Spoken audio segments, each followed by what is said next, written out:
And hit record. Great. All right. We have about a minute to start here. We'll just give it another minute and then we'll kick off this interesting webinar. So in the audience, just give us another minute and we'll kick it off. Thank you. Okay.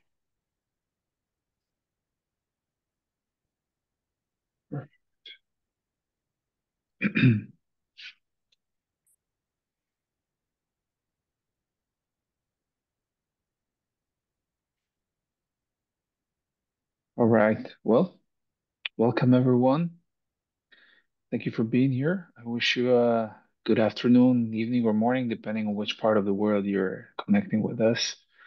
This is our 2025 start in terms of technical webinars for the SP Geothermal Technical section. My name is Gabriel Grubak. I am the program chair. I'm very happy to be here today with Elizabeth, who has been so kind to, join us after almost a couple of months of communicating back and forth. So I thank her for her, patience and willingness to be here today. Before we kick it off today, I'm talking about, UNFC for geothermal resources, essentially looking at a case study in El Salvador. I'd like to introduce Elizabeth for those that do not know her. She's a geologist and a petrographer specializing in hydrothermal alteration and fluid inclusion studies. She has worked in La Geo, El Salvador's geothermal company, since 1998 and teaches in its geothermal diploma program in collaboration with UNESCO GROGTP Iceland.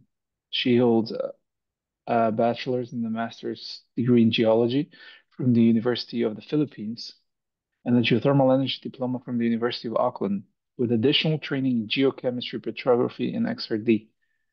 An active contributor to geothermal research and direct use projects, she has published extensively and is member of the International Geothermal Association, the IGA board, WING, El Salvador ambassador, and a member of UNECS Women in Resource Management Group.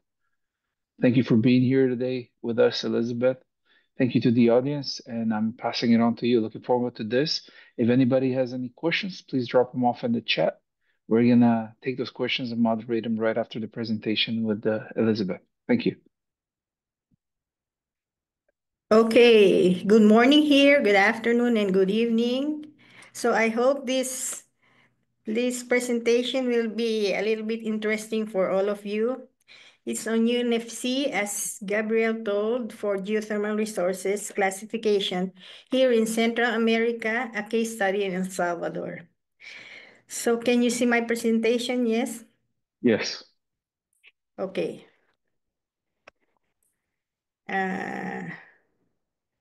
Doesn't go up. Okay.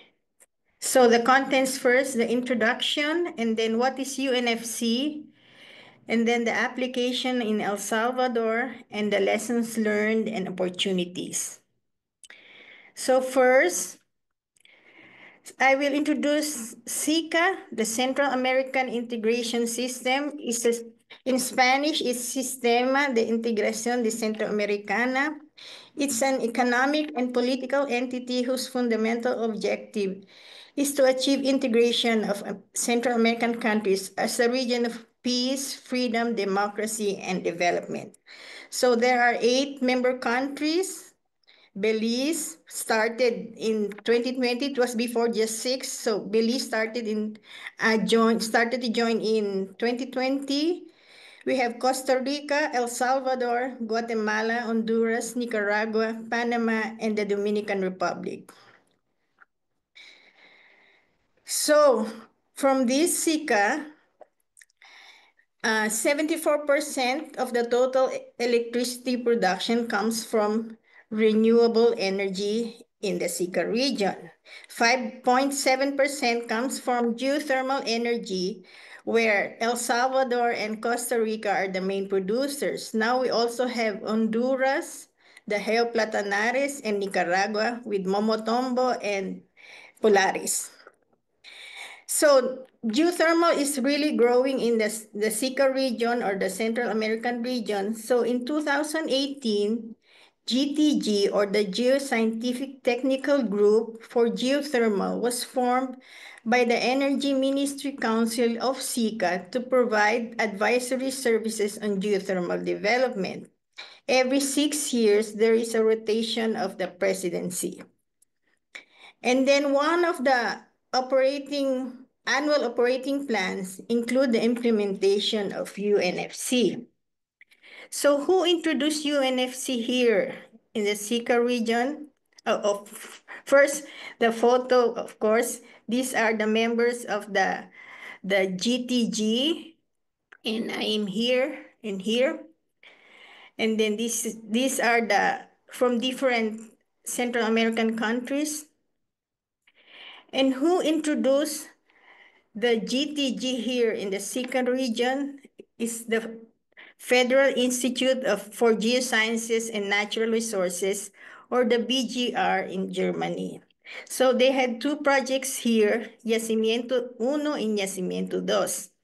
In Yacimiento Uno, from 2016 to 2020, they included, or BGR included, the UNFC geothermal specifications translation to Spanish. And here we were introduced with the training of UNFC.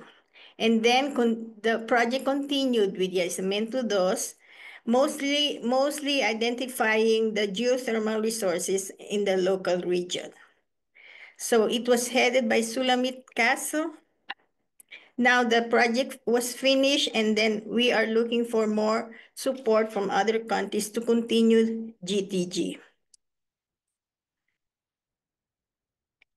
So the results of the BGR project, we had a document on the actual status of geothermal in the region. We also had a pilot application of UNFC in El Salvador and Costa Rica. And we have some manuals on geophysics, self-potential, geochemistry, remote sensing, and drone applicable here in the Sika region. So now we enter with UNFC. What is UNFC? It's a United Nations Framework Classification for Resources. It's a universally acceptable, internationally applicable scheme for sustainable management of all energy and mineral resources. Its generic principle-based classification, I told you, applicable to all natural resources, solid minerals, fossil energy, anthropogenic resources, and CO2 injection project. And it is a project-based system to describe the maturity and uncertainty of each project. It's a globally consistent resource classification standard for harmonized reporting of energy and mineral resources. So UNFC started first in Europe and then was applied to Australia and other countries. And here in El Salvador, it was GTG who started using the UNFC. So with the figure here, you can see 3 axes based on 3 axes, the E axis, the F axis, and G axis.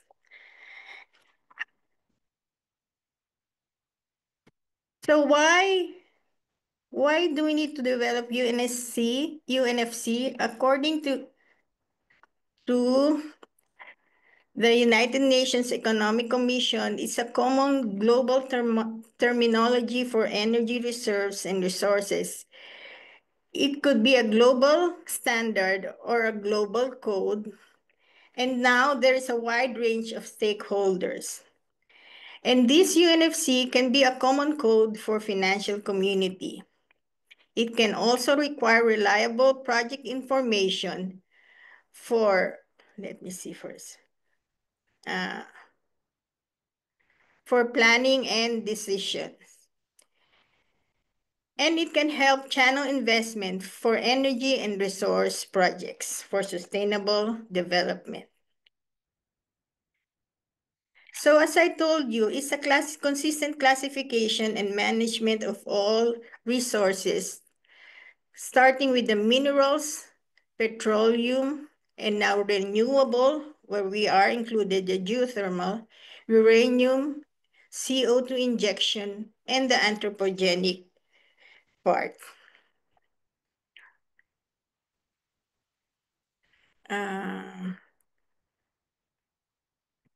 I can I wait. So, I can I what's up? okay. So can you see the Yes, presentation? we can Okay. see history of UNFC. Okay. The history of UNFCC, as I told you, was developed by expert group on resource classification at the United Nations Economic Commission for Europe, Geneva, with a global mandate. It started in 1992 with the development to meet the need for internationally accepted reserve and resource classification. So it's in 1997, Solid Fuels and Minerals document was published, and then in 2009, the oil and gas and uranium. And in 2016, we entered here geothermal. So it continued 2017 with the bioenergy, 2018 anthropogenic resources, and 2020 an integrated renewable resource classification. So it was first called as known as the United Nations Framework Classification for Fossil Energy and Mineral Reserves and Resources. But because it is including all the natural resources, it was changed to United Nations Framework Classification for Resources. Hmm.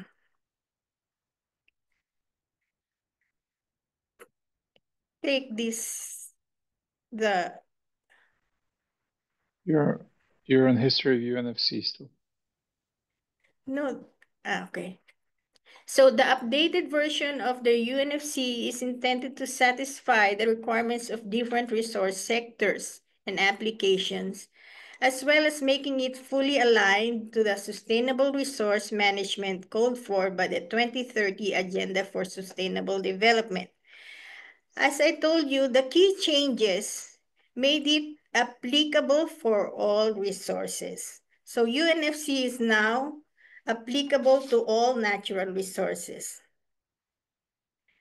So the structure of the system, there is the definition, which is the classification framework, the specification, the application rules. Now the specification that I'm going to talk about more is on geothermal, and the guidelines, which are not mandatory guidelines. So the UNFC is based on three axes, three criteria. The E-axis is the economic and social viability, which includes the environmental also. The F-axis is the feasibility or the technical part, and the G-axis is the degree of confidence or the geological knowledge. So the E-axis is more on environmental, the F-axis is more on feasibility, and the G-axis is more on confidence. So these are the three main criteria for defining UNFC. The combination of these three criteria create a three-dimensional system. So it's a global generic system where you can the project maturity and confidence. So I told you it's based on three axes: environmental, social, economic viability, technical feasibility, and degree of confidence. So this is represented by E, F, and G.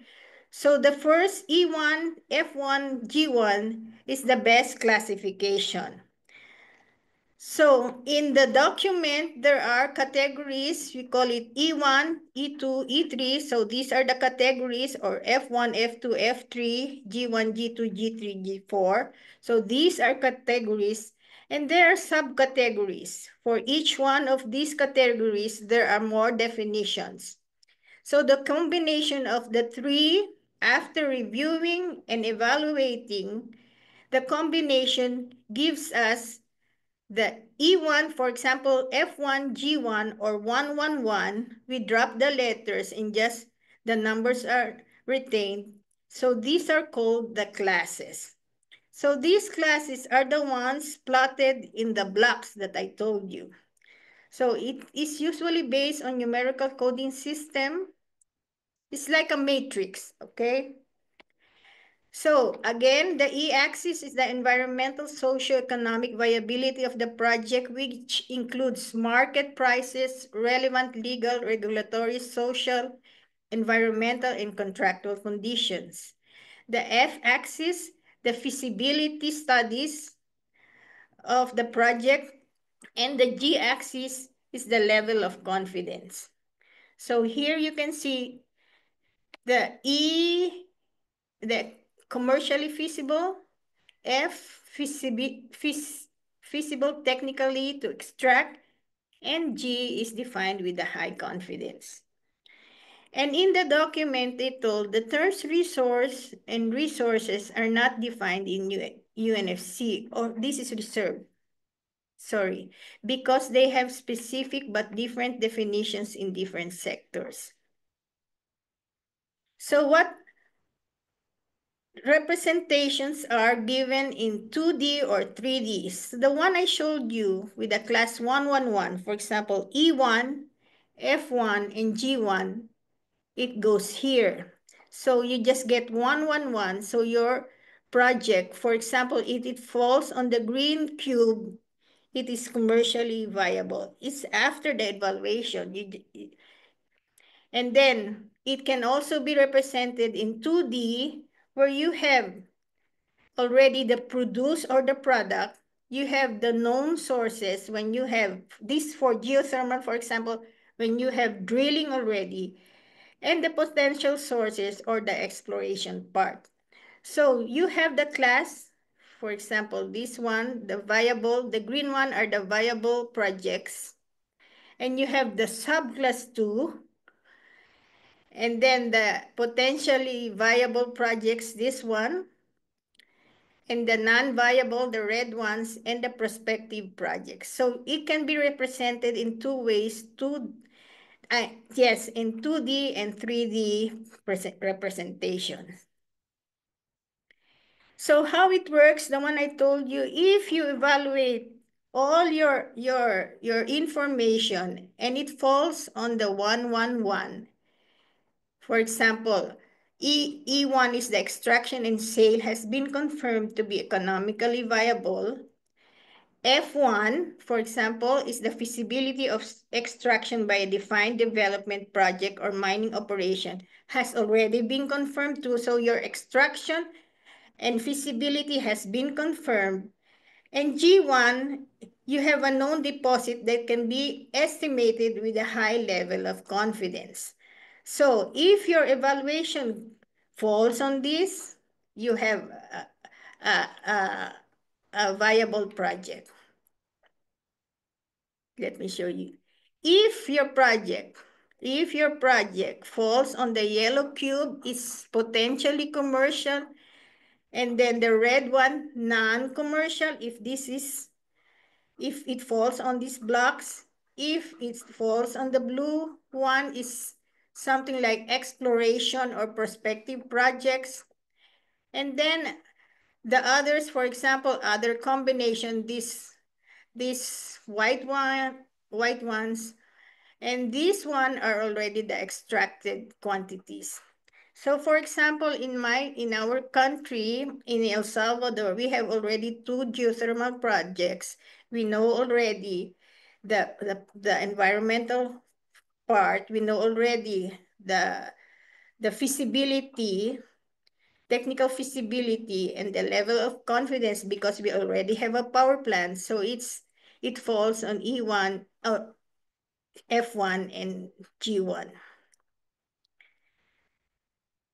So I told you this is the 2D representation, and this one has subclass. For example, even if it's a viable project, it can be on production or approved for development or justified for development. Potentially viable projects, the development spending maybe because of the for development on hold. So evaluation can be in different E axis or F axis or G axis. So we base our evaluation with the new updated document of UNFC is 2009, because they also have 2019. They have 2009, but that we also use because of the decision tree.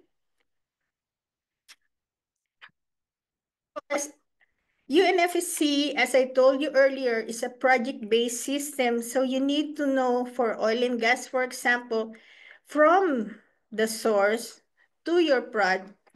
So the process from extraction to the sales, the oil and gas. And for example, in mineral resources, uranium and coal, from extraction of the deposits to processing and to sales products. You need to know your project if you need to know your project if you need to go on or proceed, because you know you will spend money. You need to know if you will spend money or not. So it's a decision. You need to have a detailed process, so to decide whether to go on with the project. So based on these oil and gas and uranium mineral resources, they started with a renewable energy, the same. So we have the renewable source, of course, the extraction or the source that we have, and then we have the energy products. For example, in geothermal, we have the electricity or heat. So applying it in geothermal, the project here is now the link between the renewable energy source and the marketable quantities of energy products. So this project provides the basis for economic evaluation and decision making. So UNFC is designed to serve key stakeholders. For example, the government, it provides the evaluation. For the government, if it provides the evaluation of management of resources. For the creators of energy and mineral studies, like UNFC can facilitate formulation and consistent and far-sighted policies. Financial community, it can provide information necessary to allocate capital appropriately, so reducing costs. And the industry, UNFC can provide data and information necessary to deploy technology, management, and finance to serve the host countries, stakeholders, and shareholders. So the project plan should be sufficiently detailed to allow an appropriate assessment for stakeholder needs at the defined level of maturity. So that is a short introduction of UNFC. So we now enter in geothermal energy. So geothermal energy, we have a reservoir, we have a steam, we have temperature, pressure, permeability, heat source. Okay, first. So geothermal application of UNFC was applied to geothermal energy. So there were specifications involved now, so only for geothermal energy. What is geothermal energy? Geothermal energy comes from the natural heat of the Earth's core and serve as a renewable and sustainable energy source. So the heat or thermal from the Earth, geothermal energy in the rock, and fluid that fills fractures and pores within the rock in the Earth's crust. So what are the principal components of geothermal system? It's the heat, permeability, and the fluids. So what we look here is always these three elements: heat source or the temperature, permeability, and fluids to channel all the heat to the surface. So for geothermal, these are evidence that there exists anomaly in the reservoir. Can you hear the knocking? What Excuse was that? me. Yes, we Can can hear you? you. Okay. So there are geysers, there are fumaroles, alteration on altered grounds, and so forth. So for us, these are evidence that there is geothermal anomaly. Applications can be direct or not direct. For example, direct use, we have this Lindell diagram where you can use directly the thermal heat or the power energy generation of electricity. So we have two products, heat and electricity for geothermal. So the synergy with oil and gas, we have the same process. So you have exploration, you have drilling, you have evaluation of the resource, and the production or the field performance. But all of this, as I told you, starts with uh, evaluating in detail, okay, to have a good classification.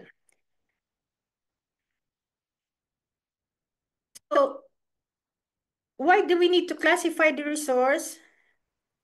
Like in oil and gas, each one has its own approach. Each one has its own definition. So there's a little bit of flexibility that here given, which increases uncertainty. And with more uncertainty or greater uncertainty, there's a greater risk to investor because you have a vague or vague evaluation.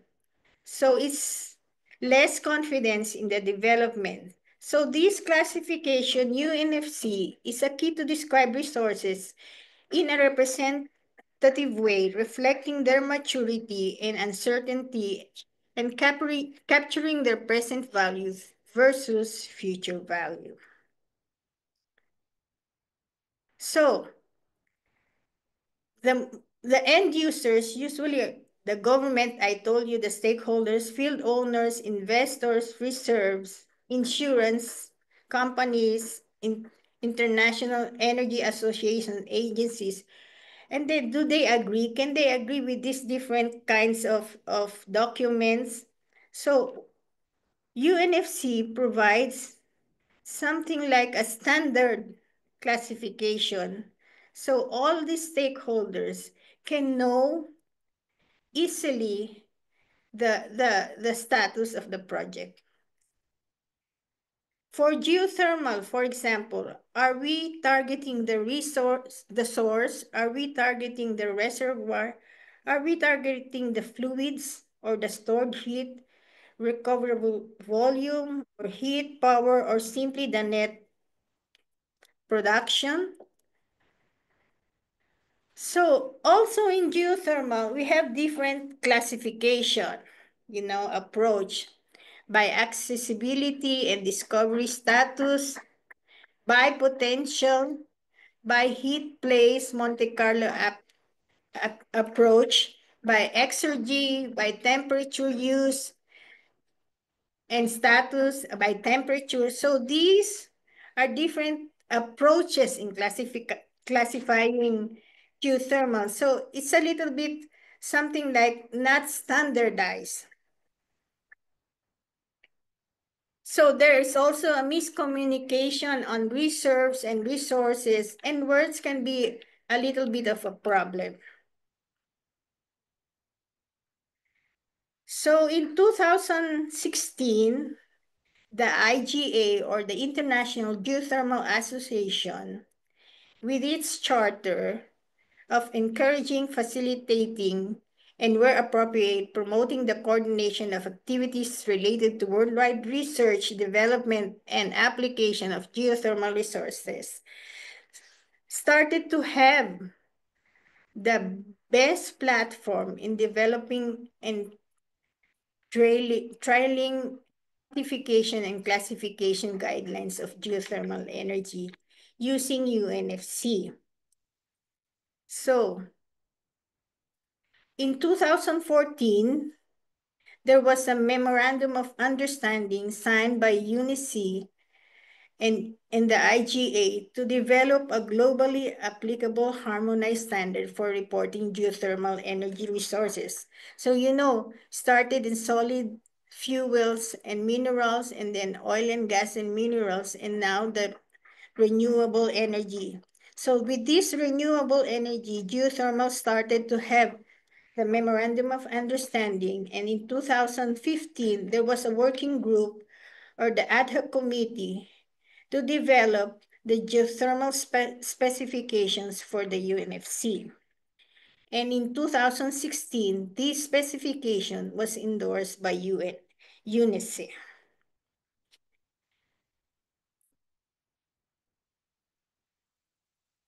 So, but there were key definitions for geothermal, only for geothermal. So the geothermal source, energy source, we used to call it the reservoir before. So now in UNFC, it's called the geothermal energy source is the thermal energy contained in rocks, sediments, and or soils, including any fluid contained underground or naturally discharging at the ground surface, which is available for extraction and or conversion into energy products.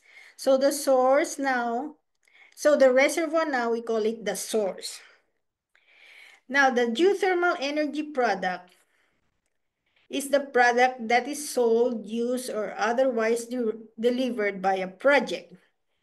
In geothermal, we have the heat and electricity. And then there is another geothermal energy resource, this one. It is the cumulative quantities of geothermal energy product that will be extracted from geothermal resource. So from this to this. So that is the heat and electrical energy estimated to be produced by the geothermal energy project over its lifetime. So overall, we call it the geothermal energy project, which is the link between the geothermal energy sources and the quantities of geothermal energy products. So geothermal energy project includes all the production and injection wells, ground or surface heat exchangers, pipelines, or any necessary ancillary equipment. So we have the geothermal energy source, we have the product, we have the resource, and now we have the whole project. So with this, we start to evaluate for the UNFC. Okay, just an important description for geothermal energy resource. I told you it's a cumulative quantity of heat or electrical energy produced by the geothermal project. Now, if we have a geothermal power plant already built and operating, or already at advanced stage of development, the geothermal resource is limited by the capacity factor, and lifetime of the plant because you already have the installation.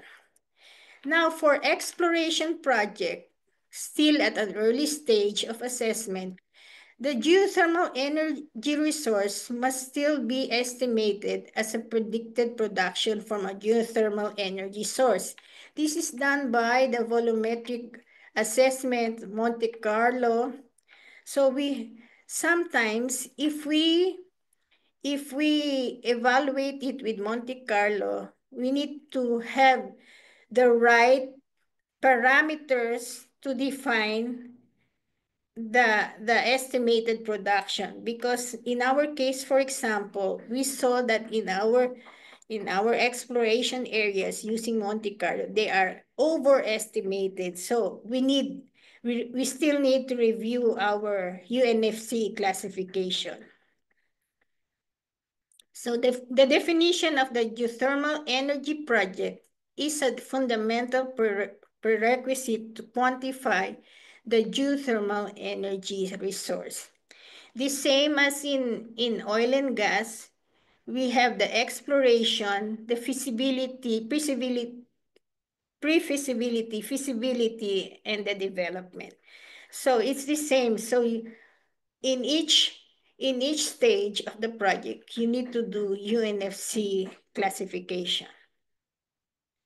So how did UNFC come in the Sika region? As I told you, it was BGR, or the German Federal Institute of Natural Science, started introducing it to us.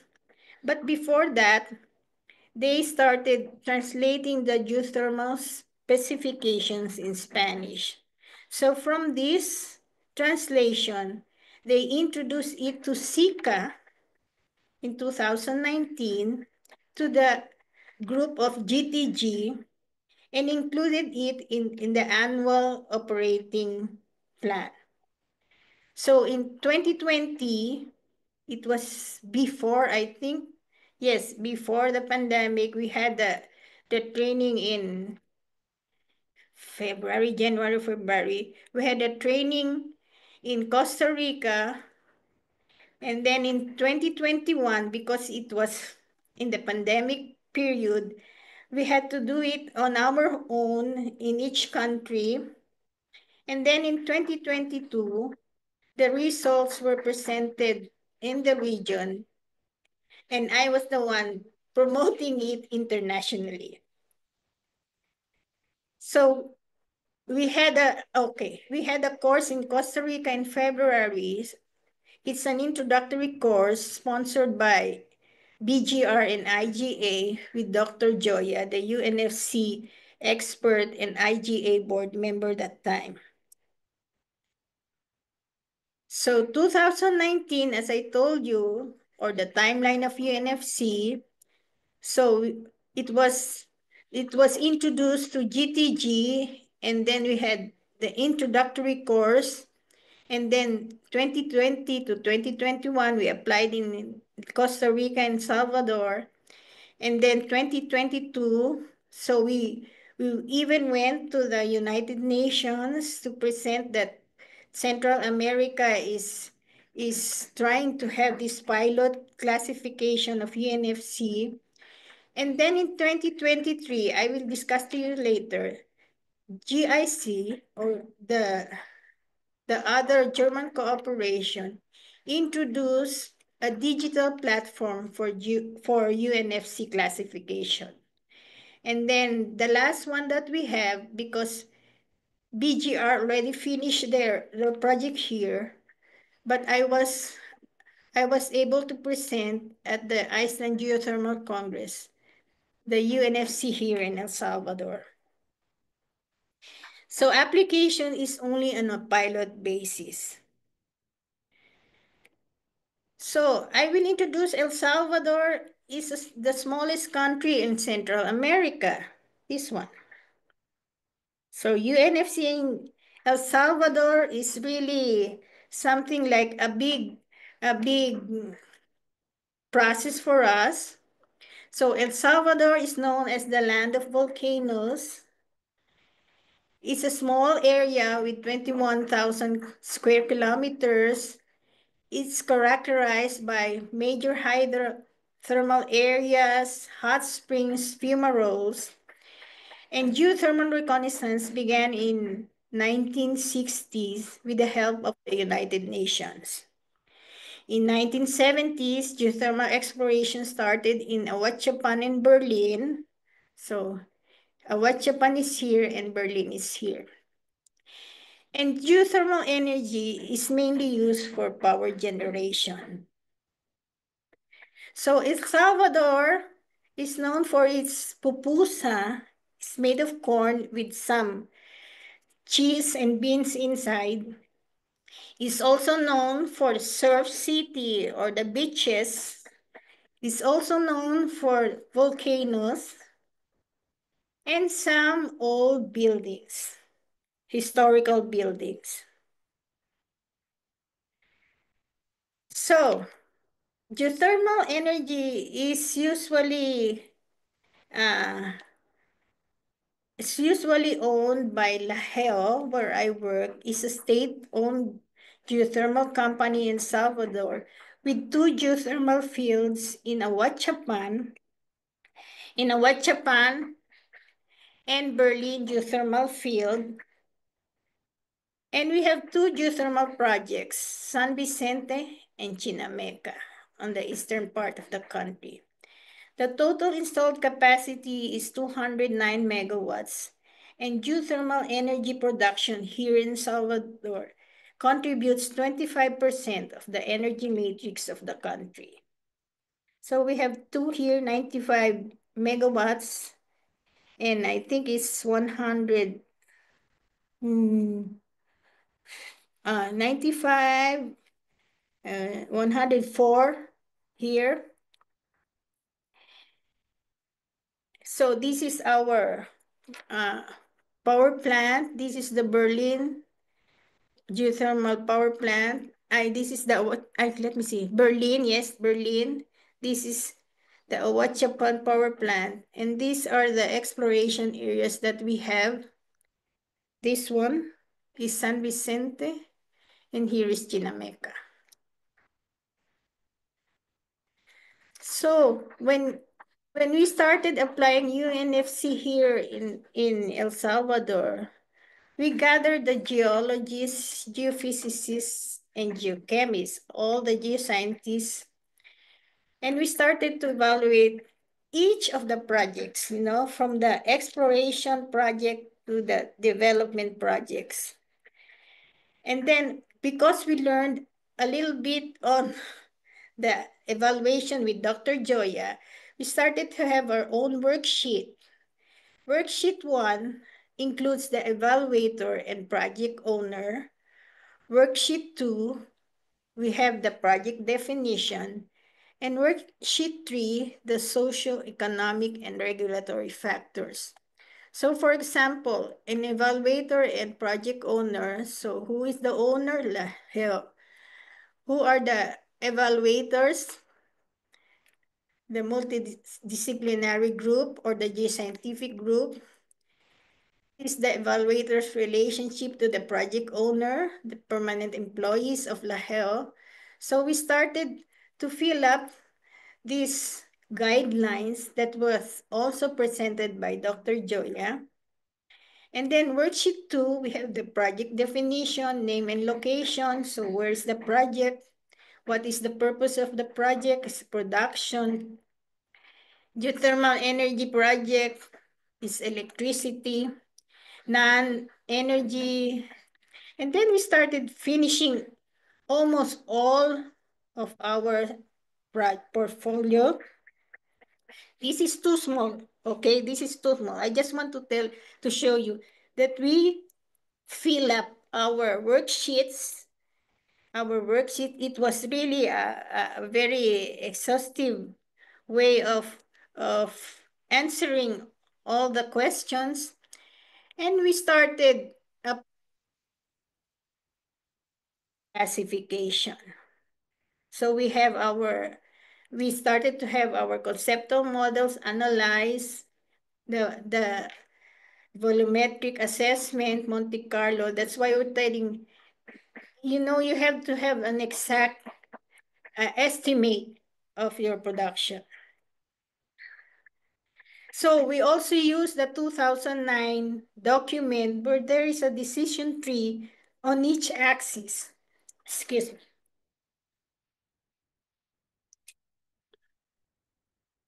On each axis. So we started answering all of these too. If you know this one already, if yes, continue. If no, you go to another part. So we started answering for project, the E-axis, F-axis, and G-axis. We also consulted the document of United Nations. And we came up with different classifications. For example, in one of our exploration areas, the Coatepeque geothermal area, we had a surface exploration. The problem was the environmental permit because it's a tourist area. In Monte Carlo, there was estimated 5 megawatts, and the reservoir temperature from geothermometers gave us a temperature of 220 and 245. But we have restriction in the environmental.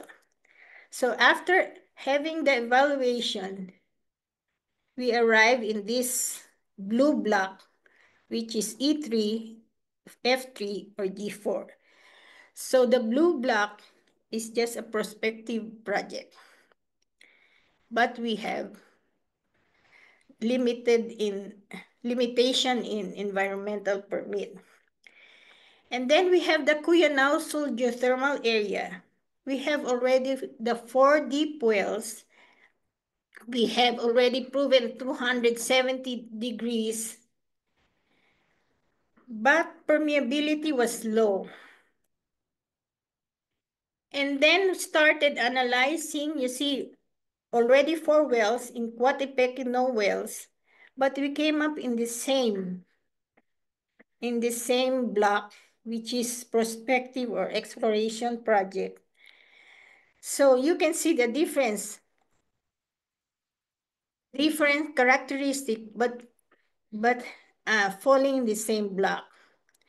Now, Chinameca is a geothermal project, the 4th geothermal project. We have already 8 wells with 235 degrees, and the capacity estimated is 18 to 22 megawatts.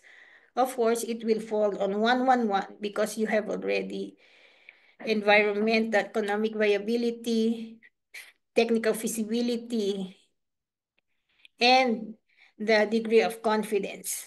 However, in subclasses, it will differ. So it fall on the viable project. So, as I was telling you, we did all our portfolio, but it still needs to be reviewed by the experts. So we did our classification for each of the projects that we have, and some observations that we encountered. So from this, you can, for example, if this is really correct, you can show it to your investors, and it's easier to see where your project falls. Okay? So, an example for us is in San Vicente. So the project falls here. It's one of our project 111. It was evaluated in 2020, but in 2023, a wellhead pressure unit was built, 5 megawatt wellhead unit. So our classification of 111 is also 111, but in 2020 is still, the subclass is still unjustified for development.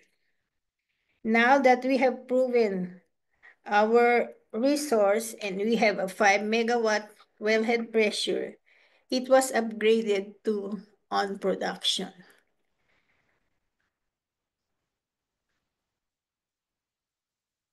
And the last part is the digital platform of GISet.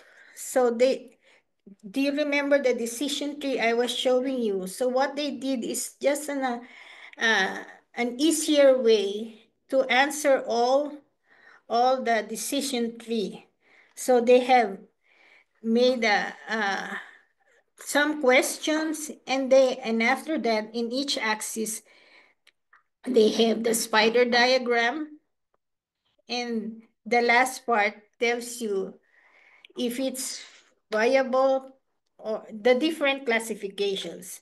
The only thing that they cannot produce are the cubes. So this is just a complementary tool and an automatic report generation. In 2023, we had a short workshop for the Sika region and to initiate the implementation in member countries. Now, what we saw there during our workshop was some of the countries do not have detailed studies, scientific studies. So it was a little bit hard for us to classify using the UNFC classification. So what are the lessons learned and opportunities? UNFSC is a tool to standardize the classification criteria for projects of all stages of development. It's a good way to summarize the status of portfolio projects and national inventory and present to potential investors. UNFC is a highly useful tool for decision making with regards to maturity of the projects and uncertainty of resources, and highlighting the needs of funds, research, or logistical adjustment. Also, UNFC helps in tracking the evolution of stages in exploration and development history of projects over time, and it can be updated. And it can allow geothermal projects, direct or indirect use, to be seen on similar footing to other renewables. The UNFC must be enriched by the expertise of countries with long history of geothermal applications, which have not been given sufficient participation on this matter. So IGA is also promoting UNFC. You can see in the website where the key components, the resource classification, project phases, sustainability, global applicability, and reporting. UNSC or the United Nations also published this, that UNFC can be used in all natural resources.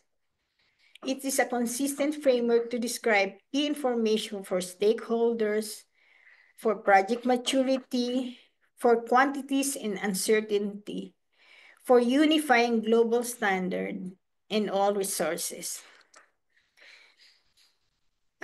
So if, for example, the petroleum industry wants to diversify to geothermal, you can start using UNFC to see if your project is viable.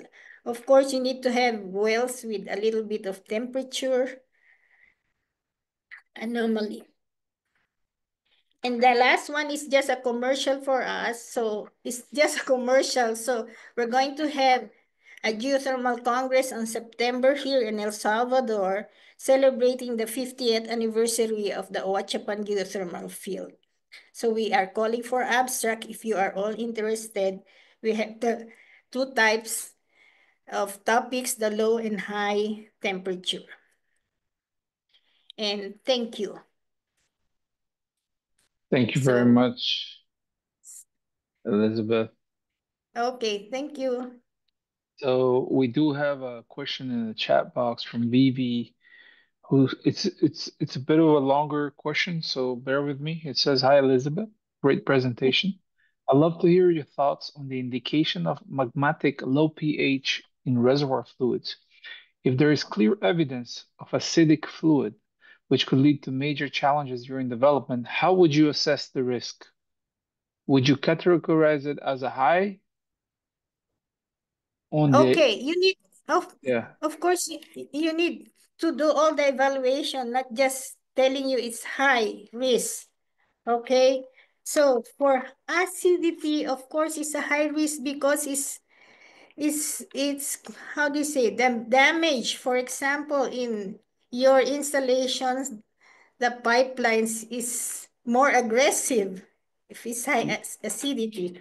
But the evaluation is not only just to tell you it's aggressive. You need to do the process of evaluating for is it for UNFC?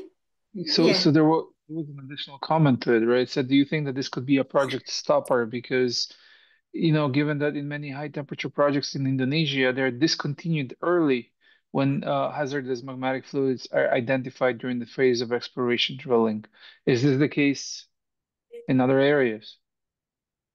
Or Okay. how, So uh, I was telling you, you need to do it to evaluate it more exhaustively, you know? So you can do a practice or an exercise of you using UNFC. Can tell you if it's for example, where what are the constraints? Mm, what are the constraints in your this one? For example, this one, we did all the classification, but we saw that the environmental permit is not possible because of tourism. So the E-axis already is something like you are already in the E3, not in the E1. So for the pH or the acid part, you need to do it in the feasibility, in the axis of the in the F axis. but in that FX is, for example, acidity a showstopper? Like once you, let's say, select that that is the case that you're in, based on your experience, is that something that would shut down the project, or there's still a more complex decision matrix? Yeah, but actually here in El Salvador, we don't have an acid, okay? An Hmm. acid, yeah, yeah. I And acid understand. conditions, yes, yes. So, but I think you need to evaluate more if you So want to, yes? I'm sorry to interrupt you. I'm curious now to understand this a bit better. You talk about the UNFC in El Salvador as a case study, but is from your experience in other geothermal areas, is everybody driven by this kind of standard, or you have seen that not being very widespread? UNFC is not yet widespread for geothermal, And for what's what's geothermal, yeah. what's the reason for it? Why do you think that this standard is not being used a lot more? Because maybe it's not yet too promoted. IGA is promoting it a lot. For example, here in in Central America, IGA has a memorandum of understanding with the SICA, and Hmm. it's supported by BGR. So we started using this. Really, maybe we need to have more promotion of the UNFC in Yeah. geothermal because it So is already used in other mineral resources, but in geothermal it's not. and so that begs the question, in other areas of the world, when time comes for quantifying a geothermal resource and kind of setting a standard of what's feasible and not, what other standards are out there, right? Because if you're saying the UNFC doesn't have a lot of visibility, that means that different countries or different areas are using a different kind of standard, correct? Uh, I know in oil and gas in geothermal is It's I not very think well that's defined. yeah I understand. Okay, yeah, in oil and gas there is a yeah PRMS system yeah and understanding reserves better. I think this is yeah this is a very important, crucial topic in the geothermal world. yeah Um, just being able to quantify the resource and then understanding what goes in and out. Like earlier, we had a question on, the environment. And I think this is going to be so different from country to country. So Yes, standardizing is yes. going to be super important. But a way of something and reporting. You have a way of reporting on how your classification can be. Okay, this is because, for example, in our case, that's why I told you you need to pass this decision tree I because there's see. a lot of yeah. You need to evaluate it more. You need if for example, I cannot see here right now because it's too small. If your resource is this, then you go. If yes, you continue. If no, so Yeah. evaluate it. Yeah. It's basically a function, a decision tree. Understood. Okay.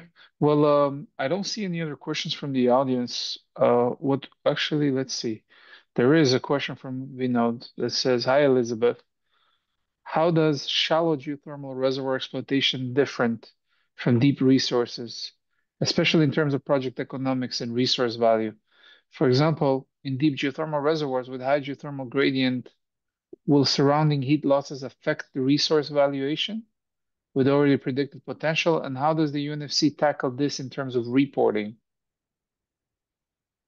Okay, for shallow risk, because for geothermal, we always think of energy production, you know, electricity production.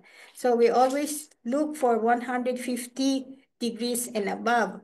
But now that technology is evolving also, we can use binary projects if it's a shallow reservoir and not too high temperature. So there are other technologies. There is also the like the green fire closed loop technology. So there are also other technologies. If you're more on the electricity generation. So for shallow, yes, you can apply this. And if it's just an exploration stage, you need to evaluate it well because you need to have your project something like you need to see if your project will proceed or not. So if your evaluation, for example, for us, we had an overestimate of the volumetric assessment in our exploration stage. So our project just something like goes to the not the next stage, just always exploration prospect. It's not moving there. So we were asking the expert to help us review our classification. Understood. And that's interesting you bring up because in the oil and gas world, there's in the exploration phase, we also have a sense of quantifying what's in the subsurface. And then, along the process, they end up changing those numbers because of some additional, refined data that came in, some refined analysis. And that plays a big role if the project is going to move forward or not, anyhow. So it's interesting. It's a good analogy, I would say. Okay. Well, I don't see any more questions. I good comments here from the audience, and they said there's one more question. The capacity in SURF from Jonathan Mancia. The capacity in SURF is the 5 MW. Is it for day or for hours? Even for day for hour is yes, for day. Okay. Yeah. All right. Thank you. Yeah. Clarify that one. Thank you, Yeah. Victor. Thank you. Thank you. Yeah. Yeah. Perfect. So it's Well, the production every day. Yeah. gotcha. 5 megawatts. So, Yeah. so what we will do, Elizabeth, is we have recorded this session. We will be sharing this with those that have registered for the session and with others as well.